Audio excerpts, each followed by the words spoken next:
Welcome back, Fanatics! My name is Shouseph and I, and today we are continuing Ace Academy. I'm excited to jump. Wow, I'm a weirdo. I jump right back into this. So just do it right now, yo! The team continues to talk excitedly about tomorrow's training session. I soak in each story or rumor the team shares about him, and the more I hear about him, the more enthusiastic I feel about meeting him. Oh, shit. I'm breaking it. After we finish up our meals, I want to take another dip into the hot spring. After all, my first session was kind of interrupted. Sho happily agrees, but the girls firmly refuse. They say their goodnights and retire to their rooms. Sho and I relax in hot water until we're both stifling yawns. Then we decide to return to our rooms as well. After all, we all have an early morning train to catch. I'm exhausted and collapse onto my bed. As soon as my head hits the pillow, I fall asleep. I'm woken up at the crack of dawn by the most irritating clucking noises. Apparently, Sho's alarm is of a rooster crowing. Bruh, why? After unceremoniously stifling yawns and getting dressed, I make a quick sweep of the room to make sure I packed all of my things. Sho had to make 2 sweeps because he kept yawning during his first and forgetting where he'd already looked. That's fair. Been there, done that. Aw, you don't look sad. We're all silent as we meet in the lobby. Mayu and Kaori are both wide awake and as perky as either of them could be. Yuna and Valerie seem even more exhausted than Sho and I. I wonder what was going on in their room. Before my mind can wander too far, I snap back to reality and glance guiltily at Kaori, who has her eyes narrowed. Can she read my thought just now too? Good thing I wasn't thinking anything perverted. Why is she narrowing her eyes at me? Still in silence, we make our way to the train station. The train ride home feels even longer than the ride to the hot springs.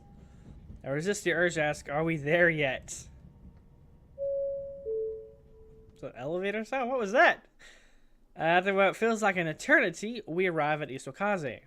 Finally! Napping on the uncomfortable train was nearly impossible. My thoughts kept drifting to my warm bed. I say a quick goodbye to everyone and practically speed home. As soon as I arrive, I make a beeline for my room and collapse onto my bed. Well, you think that hot springs would have good beds. Bright sunlight shines in my face and I slowly blink my eyes open, then I jolt upright in bed. What time is it? Did I miss the coaching session? I fumble around looking for my clock, but it's only 11 a.m. Coach Driver won't arrive until mid-afternoon. I have plenty of time. In that case, I wonder if anyone is free. Oh, Mayu or Sho? We haven't hung out with... Oh, Mayu has the music thing, though. This is a tough one. Shit. That's... Crap, dude. I don't want to hang out with Mayu by herself because I feel bad. Because she's with Sho. Let's hang out with Sho. Just has to decide what I want to do. What I want to do. Okay, that's weird verbiage. I get a phone call from Sho. What's up, Shouseph? No. Jeez, pull away from my ear. Oh, jeez, I pulled the phone away from my ear. What do you mean, no? You can't call me Shouseph. Shouseph is your name, Shouseph. Okay. What's up? What are you doing this fine evening? I don't have any specific plans. Excellent. I'll meet you at the Isokaze Park. I do now?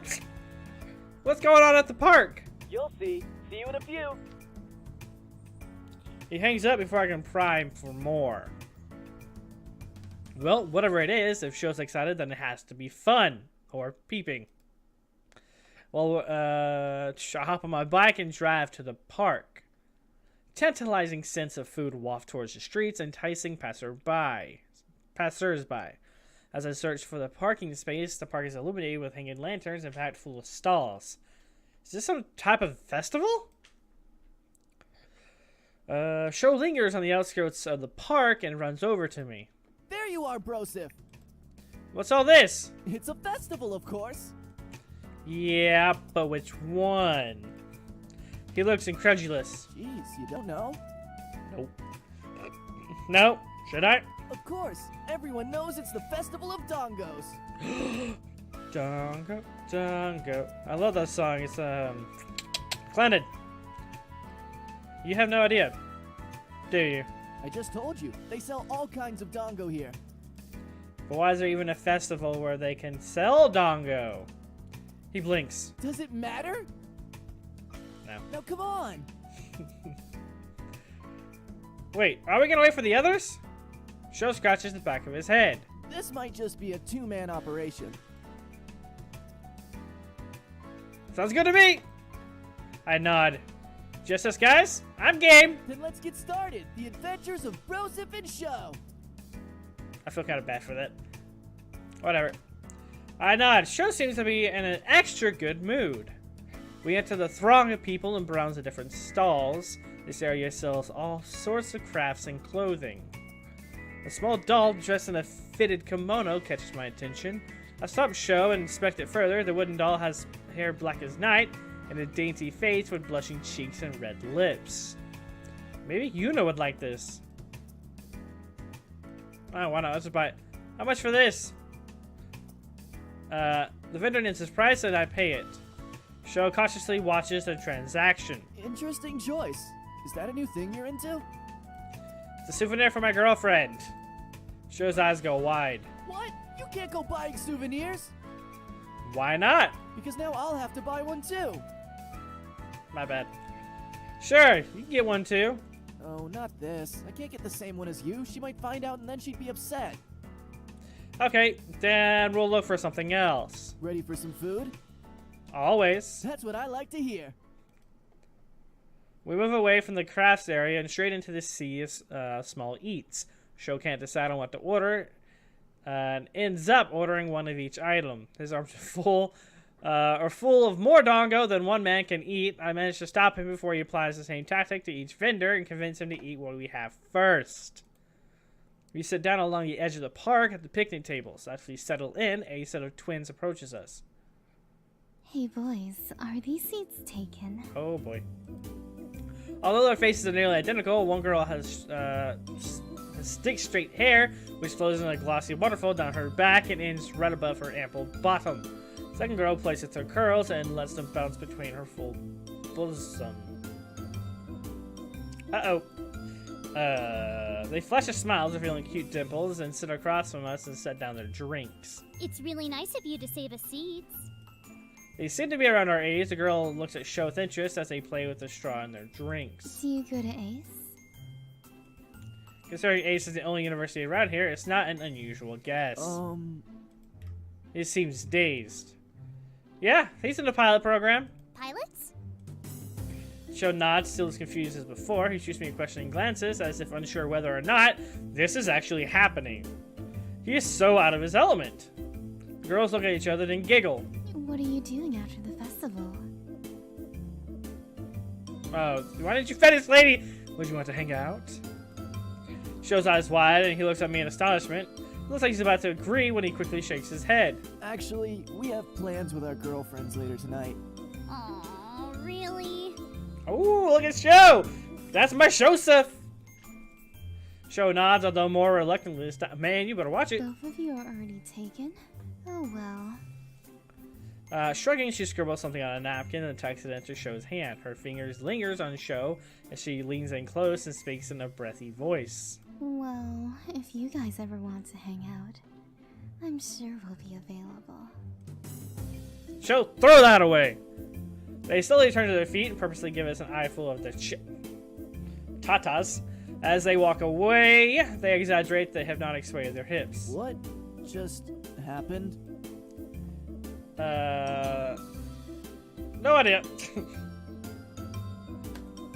I shrug. Beats me!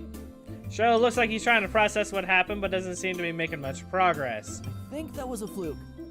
A fluke? Yeah, I've tried so hard to get a girl's number before and met with a 0% success rate. This was just a random outlier. I don't know, I think it's kind of just a thing. Like, when you're not dating, you have no luck getting a girl. And when you start dating, then the girl's kind of like, hey! It's like, really? Really? You don't sound convinced. You're not wrong. Okay, here, watch. Do not ask her for her number. I watch the show Stance. He spots another girl her age waiting in line to get some food and approaches her. They chat for a while. When the girl pulls out her phone, Sho looks shocked. He furiously shakes his head and retreats back to me as the girl sadly looks on. What was that all about? I tried to get her number, and then she was about to give it to me? What is happening? Yeah. The younger me would have killed for this power that I cannot use! I pat Sho on the back. I don't know what to tell you, man. Sho sinks into his chair and sniffles. I never thought I'd see the day when Sho would be sad that girls are into him. That's funny shit, though. We spent the rest of the evening checking out the festival and fending off single girls, much to Sho's anguish. Once we've seen everything there is to see, we go our separate ways and I head home. Did he ever get her anything? Uh-oh. It's about time for a session with Coach Ivan. I double check my email, then make my way to the pre-combat room. That's where we're supposed to meet him. A little close there, Mike. Probably getting real breathy. As I walk in, I see the rest of my team crowded around the holo table. I can't believe he sent all this. This is incredible. Yuna grins. Yup, this consultation isn't just for the pilots. It's for everyone on the team. Valerie scrolls through the projected hologram, pausing at an image of a gear loaded with statistics. As I approach, I make out what looks like a game. Like the game plans of previous professional matches, complete with sketches, tactics, movements, and calls. This sort of edited information is incredibly valuable for all parties on the team. Sho is the first to notice me. Shouseph! Once he sounds my arrival, the rest of the team grin or wave at me. Hey guys. Sho puts an arm around my shoulder. Are you ready to meet Ivan? You know it! There's nothing left to do but wait for Ivan to arrive. Valerie and Mayu continue to scroll through the holo table, while the rest of us take seats on the couches lining the walls. What do you guys think Coach Ivan is like? Is Kayori nervous? She keeps a cool facade while her gaze constantly darts towards the door. I heard he's the shot caller on his team. He's the one leading the tactics and pulling in the high numbers. Mm-hmm. He's even received the MVP award twice already. Like, what does that mean? Is he like a military MVP or sports? It's coach. Probably sports. I'm probably an idiot. What the hell? Random number. I remember they'd mentioned. I remember they'd mentioned that yesterday as well. I racked my brain trying to understand why I hadn't heard of him before. The only player I remember who won 2 MVP awards on the national stage is Strong Arm Gear. Right. That's his alias for the global stage. Elias? You mean Alias? I always thought it was a little strange that he never even took off his helmet for interviews. He doesn't need to. He doesn't even speak in interviews. It's true. I don't know. I don't know why I said you. I don't freaking know. Kaori nods. What? That's his persona, and it's worked really well for him. Hearing all of this just makes me even more curious about what kind of person Coach Ivan is. Wait, how is he going to coach us? Does he even know how to talk? I was just wondering that, not gonna lie. Don't be stupid, Sho. Of course he can talk. Kaori blinks. I think. Actually, I've heard rumors that his face was half burnt during a racing motorcycle accident. That's why he always wears a helmet. Ooh. I think I remember reading that too. Ouch! I cringed just remembering the rare couple of times I fell off my bike.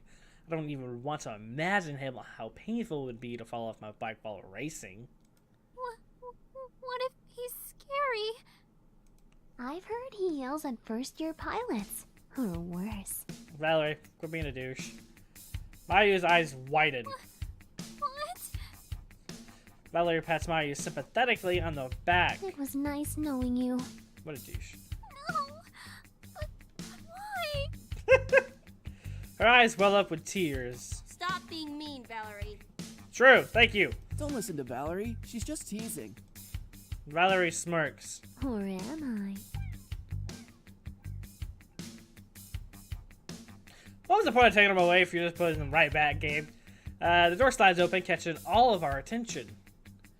A muscular, well over 6-foot man commands the room. Oh my god, it's Dwayne Johnson! Just kidding. He's wearing a leather jacket with black pants. A polished helmet hides his face. He crosses the room with thunderous steps and pauses before us, as large and silent as a mountain. Oh my god!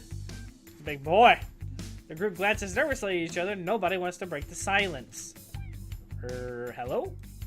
His helmet slowly turns towards me, and I fidget beneath his gaze. I can see his eyes, which makes this all the more disconcerting. After a moment, his helmet surveys the rest of the team. Kaori remains stoic, while Mayu tries to make herself small. Both Yuna and Valerie look uncertain, while Sho seems confused about how he should feel. Coach Ivan nods. He puts his hand on each side of his helmet. Uh-oh. Sho catches my eyes in anticipation. Are we actually going to see what's underneath the helmet? Oh my lord! Coach Ivan pulls it off in one sweeping motion, revealing a shiny bald head and the most beautiful mustache I've ever seen! Underneath his mustache is a beaming smile. A glorious day to make your acquaintance! Yes! What? His jacket has somehow unzipped itself and reveals washboard abs I can only achieve in my dreams. Under the wings of experience, I shall teach you to soar the sky. I was hoping for this. Kaori's face falls. She looks like her nightmares come to life. The rest of the girls are mirrors of confusion. Sho, on the other hand, looks as if his dreams has come true. Do you know someone named Tatsuo by any chance? Ivan looks at Sho, even with a smile, his piercing gaze unsettling, and Sho scoots back. You speak of my nephew? Oh crap! That explains a lot. Yuna stands up. Hi, Mr. Podubny. Thank you for agreeing to coach our team this afternoon. Utter not my family name, for formalities between friends must not exist. Really? Interesting. Oh, okay. Ivan, thank you.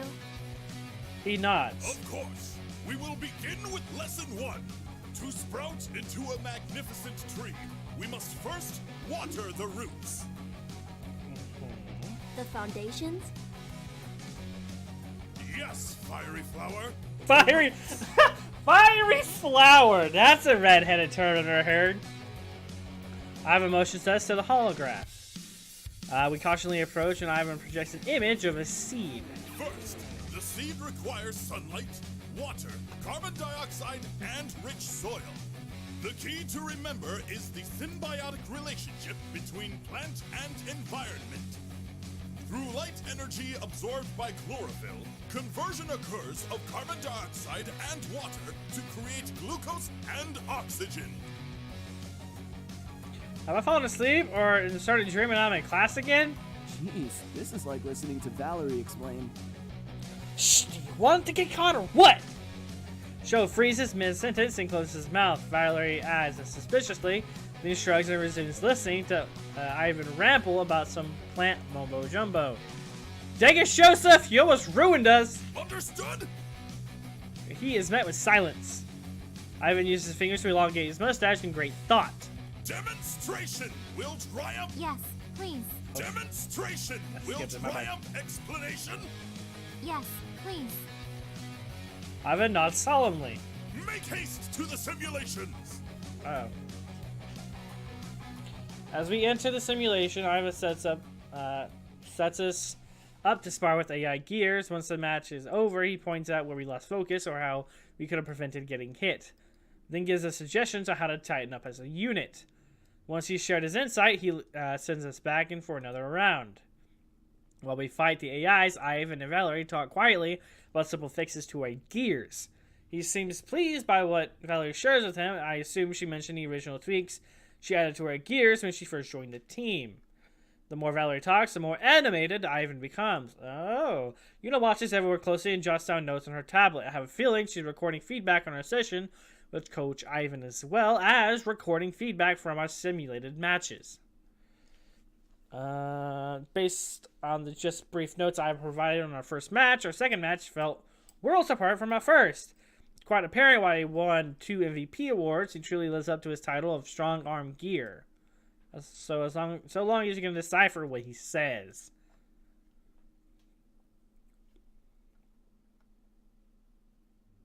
We exit the simulator. This simulator, feeling satisfied and more confident than before. Ivan greets us by the hollow table. And so the dial of time lands for my departure. Thank you so much, Mr.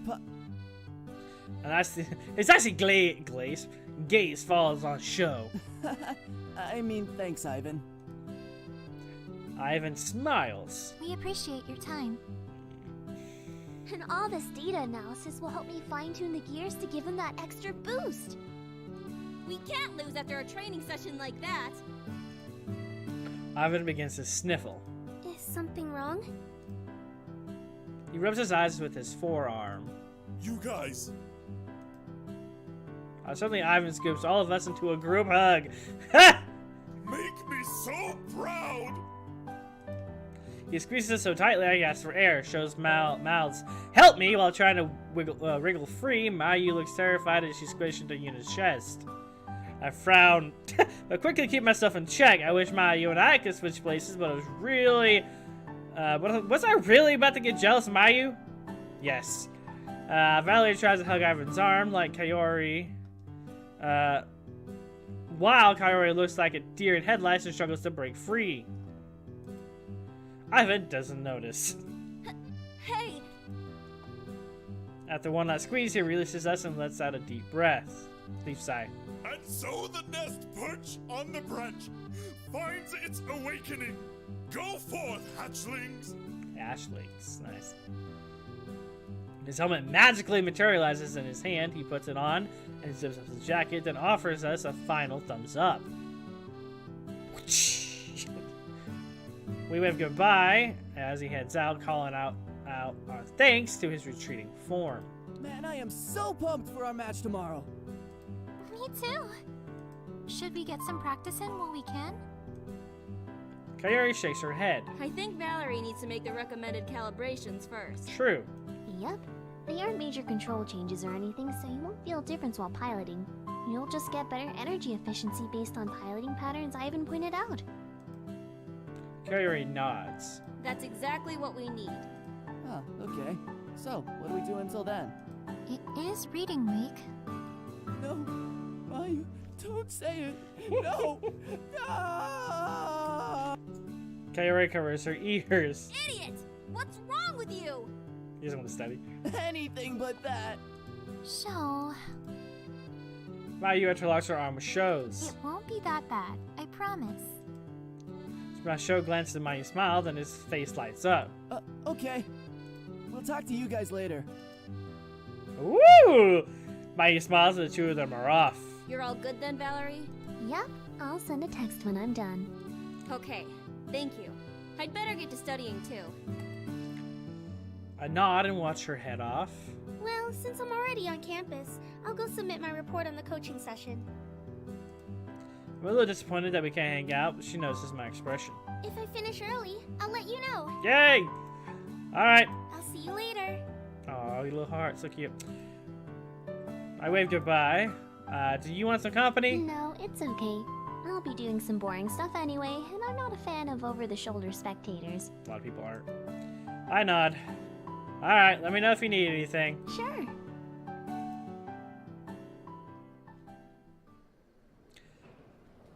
I don't know when I started. Let's keep going. With the time on my hand, I had to elaborate to actually squeeze in a study session. The library is packed, which I guess makes sense since the exams are right around the corner.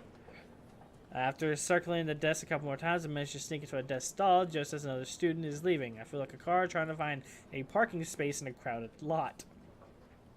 I hate that. So that work. That's work in general.